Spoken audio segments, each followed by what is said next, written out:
Hi guys! Welcome back again to our channel. So, if you haven't subscribed in our channel, please do consider subscribing. Please do like this video, share it to your friends, and do comment down below para sa mga katanungan nyo. Don't forget also guys to like our page on Facebook. Doon ako nagsasagot again kung meron pa kayong mga ilang katanungan regarding sa ating mga alaga. And for our video for today, kung paano ba namin ginawa yung aming DIY na styrofoam yung nasa loob ng bahay namin guys. So, si partner ngayon ang mag-tutorial or siya yung gagawa ng wirings and all. So, ipapakita namin sa inyo yung mga unang kailangan natin guys. Of course, yung materyales. So, ngayon, para may idea lang kayo kung ano yung mga kailangan nyo. So, ayan, papakita ko na muna guys. And, also guys, papakita ko din sa inyo yung ating finished product mamaya. Paggamit namin ng incubator na to, halos talaga ng papisa namin for the month of June or July.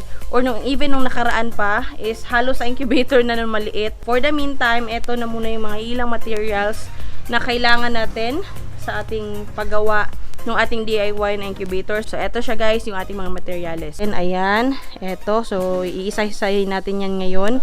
So, una sa lahat, kailangan natin ng technician. Ayan, si partner yung gagawa. So, ang pinakakailangan natin una guys, eto, styrofoam of course, o yung paglalagyan ng mga itlog natin na parang base niya, tsaka yung takip of course. So, yung styrofoam na to guys, pwede nyong bilhin, hingin sa mga kakilala nyo kasi eto styrofoam lang ng prutas guys or lalagyan ng grapes kung hindi ko nagkakamali. So, ayan, pair dapat sila guys para meron naman din tayong pang takip. Kailangan natin ng wire of course guys, mga siguro 1.5 metro ng ating wire. Yung ating fan, ayan, kailangan natin yan. Also, yung ating electrical tape. Meron tayong plug dito, tsaka yung switch. Meron din tayong receptacle guys para dun sa ilaw natin. Ayan. So, gagamit din kami ng wire stripper guys. Additional lang to. Depende sa inyo kung gagamit kayo nito or kung paano nyo idikit yung mga kailangang idikit dun sa ating takip. So, of course, kailangan natin ng thermostat guys. Ayan.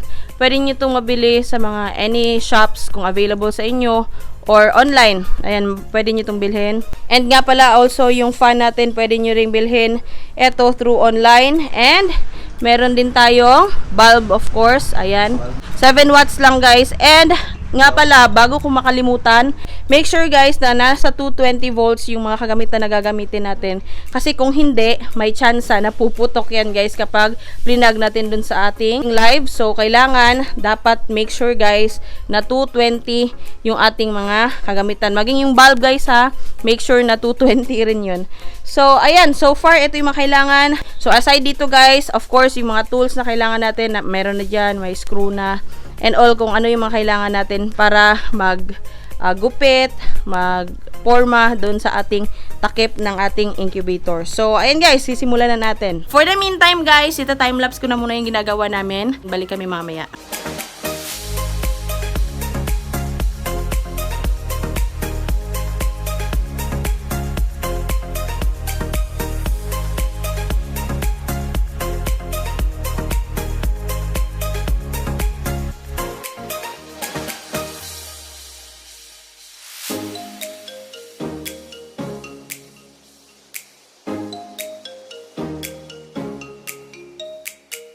Ayan guys, yan yung ginamit namin or dyan din namin nilock para maganda. So ayan na guys, yung resulta nung paggamit natin ng wire stripper. Maganda siya guys kasi sturdy talaga. At doon naman sa kabila isa din. So parang ganyan siya guys, magiging itsura niya. So ayan na yung ginagawa ni partner guys. Sa pangalawang receptacle na siya. Naglalagay na lang din siya ng yung cable tie.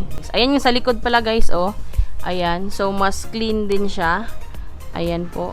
So, mas maganda yung likod kasi uniform din. Susunod na gagawa ni partner is maglalagay ata siya ng fan. Dapat medyo nakatilt. So, ayan guys. Ito na yung itsura ng ating DIY na incubator. So, sa loob mamaya ko na lang ipapakita guys. So, sa ngayon, dapat kasi yung timer nasa labas para dito na lang tayo mag-monitor. So, ito yung figure out ni partner ko saan banda. Dito, hindi na pwede kasi nalagay na namin yung fan. Ito yung itsura sa loob, guys. Ayan na. So, nilagay lang namin yung wire.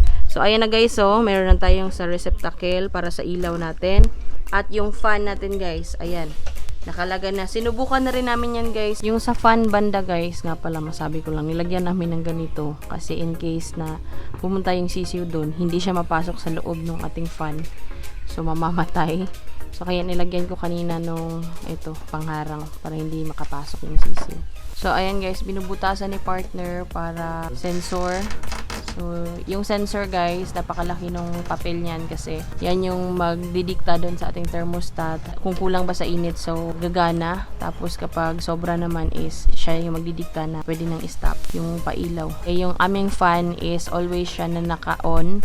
So ang mag-turn off lang nito guys is yung ilaw lang. So yung fan niya is continuous siya. Kahit na naka-on yung ilaw or naka-off, yung ating fan is continuous talaga yung pag-ikot niya. So ipapakita ni partner yung tapping mamaya guys. Yun kasi yung pinaka-importante. Kasi magkamali lang kayo sa tapping, may chance na sasabog yan. So kailangan talaga na makita nyo rin yun mamaya. A few moments later. Ito na yung progress namin sa paggawa ng DIY sa tapping or sa wiring natin guys. Bale, ito yung thermostat guys. Meron siyang ito. May yellow tsaka black, tapos meron ding red tsaka black. So bali 4 na wire galing dun sa ating thermostat. So eto na wire guys, etong white na una is eto yung galing sa ating ilaw. Etong black naman na ito is eto naman yung sa ating fan. So etong pangatlo na wire guys, para sa ating plug. Ayan, meron tayong isang plug, merong para sa ilaw at merong para sa ating fan. So bali dito guys sa ating switch, eto guys, etong sa ating plug is kasama niya yung isang red, nung isa din kasama niya na black. Bali ganyan kasi guys, oh. Merong yellow tsaka black, tapos merong red tsaka black. So bali yung kasama nung isang red na galing sa thermostat is etong galing sa plug, tsaka yung isa na galing sa fan. So yung isang linya naman ng galing sa ating plug is nandito sa ating switch. Tapos yung isa naman, ang kasama naman nito is yung black na kasama nung red kanina. O yung black naman, ang kasama niya is yung ating fan. Kasama naman nung yellow natin, yung para sa ilaw natin, yellow at saka black is yung galing na wire sa loob, yung dalawang ilaw. So ayan lang, as is lang sila. Ayan yung kanyang wirings guys. Ang gagawin namin nito guys is iti-tape na lang namin to. And eto, lalagyan namin ng cable tie din para ayan, ano na talaga dyan, nakahiga na siya. So, aayusin na muna namin yung itsura nito guys, and then balik kami mamaya para sa ating testing ng ating DIY na incubator. Tapos na namin na lagay lahat ng mga wire stripper, naayos na rin namin yung wirings. And ngayon, it's about time na guys para itry natin kung gagana ba yung ginawa natin DIY. Kasi by any chance, nagkakaroon kasi kung minsan na gagalaw natin yung wire, which is yung iba sensitive talaga siya. So ayan guys, eto na yung ating incubator, and sinaksak ko na nga pala guys para sa ating testing. So eto na siya guys. Ito ang loob, bago muna natin pa andarin. So yan yung sa loob guys na wire is yung sensor para sa ating thermostat. So yan yung ilalapat natin sa itlog natin kung sakali man mag-incubate na tayo, para malaman niya yung temperatura ng ating itlog. So ayan, dito sa labas guys, makikita nyo lang is yung wirings at saka yung eto, yung switch at maging yung ating thermostat. So itry natin on guys. Ayan, naka-on. So sa loob guys, tingnan ulit natin. So ito yung itsura guys. Again guys, yung aming fan nga pala, always yan naka-on. Papatay yung ilaw, it's because yung ilaw lang yung sinet namin na mamamatay. So always na naka-circulate pa rin dahil sa fan yung init sa loob ng ating incubator. Kung paano iset yung ating incubator, eto lang guys, for example, eto yung in or yung pag-andar ng ating ilaw is nakaset siya sa 37.4, at yung pag-out naman or yung pinakamataas na temperature ng ating incubator, mag-out yung ilaw sa 37.8 degrees Celsius. So, kapag umabot siya ng 37.8 degrees Celsius guys, automatic na mag-off yung ilaw natin sa loob. At kung sakali man na umabot din siya ng 37.4, automatic yan na mag-on. So, tingnan natin guys, yung ating incubator. Ayan, malapit na mag 37.8. So, dapat off yung ating, ayan guys, yung ilaw. So, naka-off siya, 37.8. So, naka-off yung ilaw. So, again, ayan, naka-on pa rin yung ating fan. Para always yung init is naka-circulate sa loob. So, tingnan din natin guys, pagdating ng 37.4, yung pinaka-lowest niya kung mag-on ba ulit yung ating ilaw. So, yung ilaw natin yung titingnan naman natin. So, ayan guys, malapit na. Ayan, naka-on ulit siya guys by 37.4. Ayan, bumalik na sa pag-on yung ating ilaw. So, ganun lang kasimple guys yung ng incubator na to. Ayan, by 37.4 is automatic na mag-on yung ilaw sa loob. Kapag nakarating naman siya ng 37.8 is automatic na mag-off yung ilaw natin sa loob. And nga pala guys, masabi ko lang, yung incubator na to is for indoor. So kung makikita nyo, yung dito sa loob namin, ayun yung isa guys. So, nandyan yung isa. So, advice ko dito sa incubator na to din, dahil manual siya guys, so hindi dapat natin hayaan lang, kumbaga. So, always natin din i-monitor yung temperature niya guys. Kasi kung minsan, tulad ngayon na mainit, umaabot siya ng 38 degrees Celsius. Kung minsan, ayun nakita nyo kanina, ino-open ko siya dito guys. So, nilalagyan ko siya ng pangharang konti dito para yung sa loob is ma-minimize yung sobrang init din.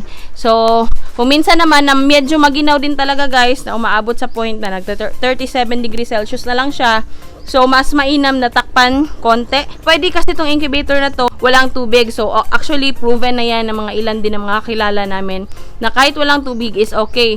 But for us, I do recommend or highly recommend ko talaga na lagyan na lang natin ng water for safety purpose. Lagyan din namin to ng itlog guys para ma-visualize nyo yung magiging itsura. So again, indoor siya guys ha. Ayan, yung itlog guys, ayan, nakaganyan lang. Ito yung aming setup sa aming incubator guys. Para may idea din kayo kung paano nga ba namin nilalagay yung mga itlog. Ayan, sample. So example, ito yung tubig guys. Ayan, dyan lang sa gilid namin nilalagay. So, ayan. And kapag close yan guys, is okay naman kasi hindi yan maaabot ng ating mga sisiw. So, kaya din medyo mas malaki yung bowl or yung lalagyan ng tubig yung nilagay namin. And yung sensor guys, ayan. And yung metal part niya guys, ayan, dun talaga namin sinasakto sa itlog para yung temperature ng itlog is yun yung ma-detect ng ating thermostat. So, ganyan siya guys. Ayan lang yung itsura sa loob kapag nag-incubate tayo. Yung mga butas dito guys, ayan, okay lang yan. Kasi mas maganda din na meron tayong humidity. So, ayan yung itsura guys. Pagdating naman sa pag-rotate ko ng mga itlog is morning, afternoon, and evening. So, depende na yan guys sa inyo kung paano yung pagmarka nyo. Basta na-rotate nyo. For example, ngayong umaga is merong marka. Ayan, meron nakalagay. At pagkatanghali naman is, ayan, i-rotate nyo lang ganyan. So, ganyan, wala namang marka. Kinahapunan naman is meron ulit. So, pagkatapos niyan, is pwede na ulit na kinabukasan na kayo mag-rotate ng itlog. So, again, manual to guys. So, kailangan talagang i-monitor siya. Ayan, ina-open namin konti yung incubator kapag umaabot sa napakataas na temperatura. Lalagyan lang namin ng ganyan. So, okay na siya. Kahit na ganyan siya guys, at least, hindi masyadong mainit yung loob. Ayan, for example lang guys ha, blackout siya, tapos nasaktuhan pa talaga na gabi, tapos ang lamig-lamig. So, kailangan guys, kung maaari lang din talaga, takpan natin ng tela guys, ng tuwalya, or kung ano mang available na cloth sa inyo. Kahit ganyan lang guys. Mas mainam guys na wag nyo na lang buksan, agad-agad nyo na lang takpan ng tela para yung init sa loob is doon na muna magstay. Ayun, yung nagiging sistema namin sa DIY na incubator na to. Tapos na kami ni partner sa aming araw na to, and always kayong magkaroon ng extra. Meron kang isa or dalawa para kapag dumating yung panahon na nagloko yung ating thermostat, is meron agad-agad tayong mapapalit. Ayun lang guys for our video for today, and sana nag-enjoy kayo. Shoutout nga pala sa lahat ng mga subscribers namin. Ayun, stay safe, stay home guys. And if you haven't subscribed in our channel guys, please do consider subscribing. Please do like this video, share to your friends, and do comment down below para sa mga katanungan nyo. Don't forget also to like our page on Facebook. Again guys, yun lang yung aming munting video. Thank you again for watching. Goodbye and peace out. Goodbye guys.